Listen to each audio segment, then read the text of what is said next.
Dear student, good morning. How are you children? I hope fit and fine. Welcome to our today's class of Divine Public School. तो बच्चों हम चल रहे हैं अभी chapter 5 का अभ्यास करने के लिए। तो आप जल्दी से अपनी बुक ओपन करें क्योंकि आपको पता है अभ्यास कहाँ करते हैं हम अपनी बुक में। बुक निकालेंगे, पेंसिल निकालेंगे और साथ में इरेज़र रखेंगे। अब आप कहोगे कि मैम पेंसिल इरेज़र की क्यों कहती है, हमारे तो पेन चलते हैं। बच्चों जब भी हम बुक में वर्क करते हैं तो अपने हाथ में पेंसिल रखना चाहिए। पेन से गलत भी हो गया तो आप उसको वापस से सही नहीं करोगे और बुक गंदी हो जाएगी। तो हमारा जो ये चैप्टर था वह था हामिद खां वाला।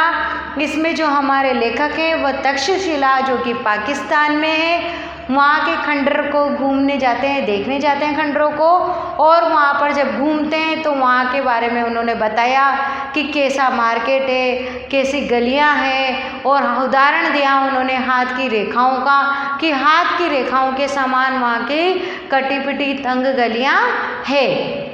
और जब उन्हें भूख लग रही थी तो वो खाने की तलाश में इधर उधर गए तो उन्हें वहाँ पर एक होटल दिखाई दी। वहाँ पर एक अधेड़ उम्र का व्यक्ति जो कि हामिद खां था वह चपातियाँ सेक रहा था। अब उनकी वहाँ क्या बात हुई, उनकी कैसे जान पहचान हुई, इस तरह की सारी घटना हमने इस चैप्टर में पढ़ी है, कितनी बार समझी है। और जब जब आपको करवाती हूँ मैं कुछ भी काम तो उस चैप्टर की डिटेल फिर से दोबारा से ही बताना शुरू कर देती हूँ। तो अब आते हैं हम इसका अभ्यास करने के लिए। वह है हमारा पेज नंबर 37। पेज नंबर 37 पे आप इसे ओपन करेंगे और 36 में जो आपके दे रखा है किसने किससे कहा वो आपको बुक में ही फिल करना है। तो बच्चों पेज नंबर 37 और 36 आप ओपन करके रखेंगे। पहला है किसने किससे कहा। तो आप अपनी बुक में फिंगर पॉइंट करेंगे, खाने को कुछ मिलेगा, खाने को कुछ मिलेगा। ये वाक्य किसने कहे थे, लेखक ने। और किससे कहे थे, हामिद खां से। हामिद खां कौन थे, जो वहाँ पर चपातियाँ सेक रहे थे। तो आप वहाँ पर लिखेंगे पेंसिल से हामिद खां और लेखक। क्या लिखेंगे, हाँ लेखक ने किससे कहा, हामिद खां से। आप मेरे साथ के साथ ही नोट करते चलेंगे भी। सेकंड है आप मुसलमानी होटल में खाना खाएंगे। जब लेखक खाना खाने के लिए बैठ जाते हैं तो वहाँ पर हामिद खां कहते हैं लेखक से। अब किसने कहा, ये हामिद खां ने। हामिद खां ने ये वाक्य कहा और किससे कहा, लेखक से। क्या कहा था, क्या आप मुसलमानी होटल में खाना खा लेंगे। तो आप ये सेकंड फिल करिए।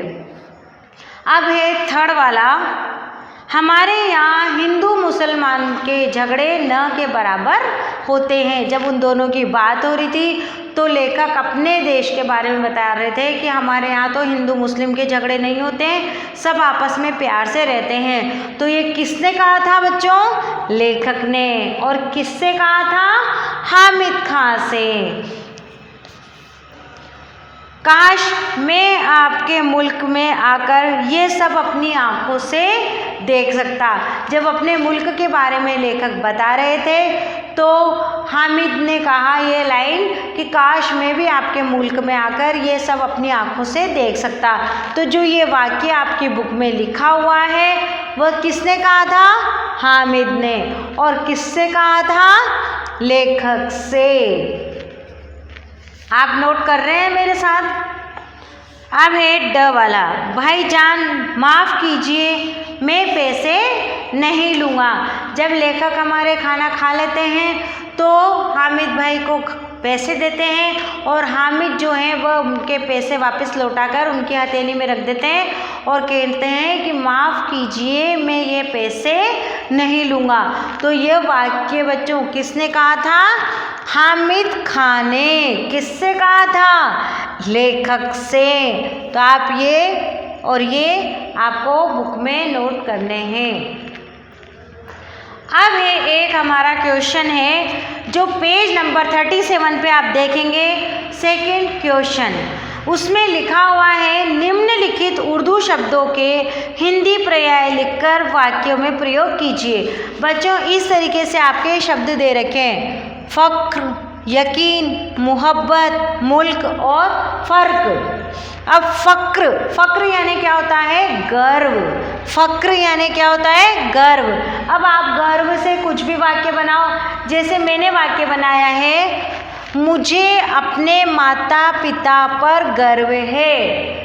किस पर गर्व है मुझे? अपने माता पिता पर। इसी तरीके से आप इस फ़ख्र या गर्व को लेते हुए अपना एक वाक्य बनाएंगे, और जहाँ पर आपके ये गर्व आता है उसके नीचे आप क्या करेंगे? अंडरलाइन।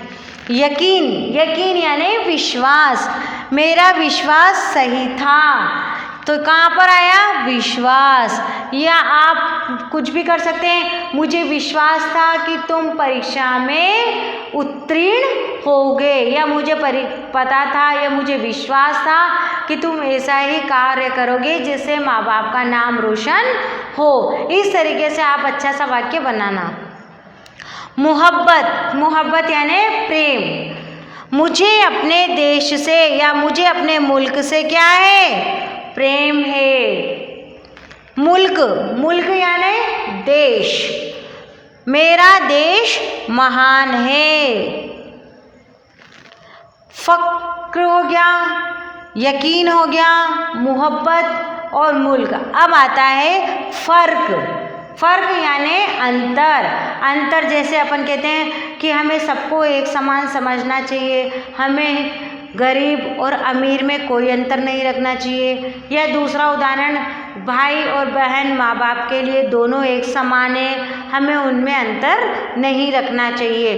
तो इस तरह से आप कोई भी अपना अच्छा सा वाक्य बना सकते हैं। मैंने बनाया बच्चों, हमें अमीर गरीब में अंतर नहीं रखना चाहिए। तो ये हो गए हमारे क्वेश्चन 2।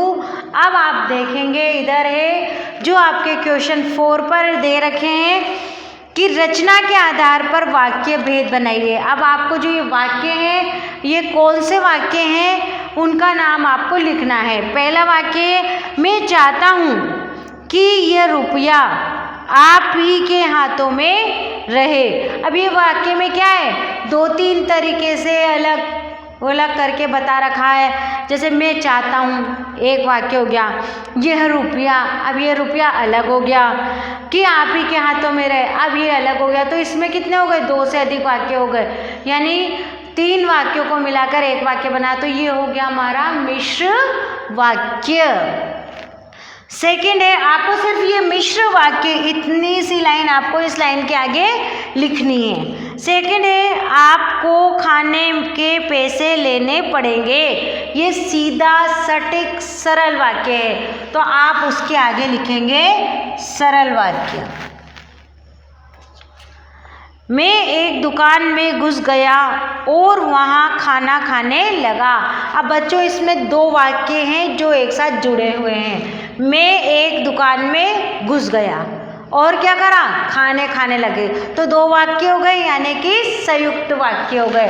तो आप इसको लिखेंगे संयुक्त वाक्य। मैं हामिद के लिए प्रार्थना कर रहा हूँ। किसने कहा था? ये लेखक ने कहा था। और ये पूरा वाक्य क्या है? सीधा है, मैं हामिद के लिए प्रार्थना कर रहा हूँ, यानी कि ये हो गया हमारा सरल वाक्य। तो बच्चों अभी हमें इसके क्वेश्चन आंसर और करने हैं। आपको पता है अब हम क्वेश्चन आंसर नोटबुक में करेंगे और साथ में उनको लर्न भी करेंगे।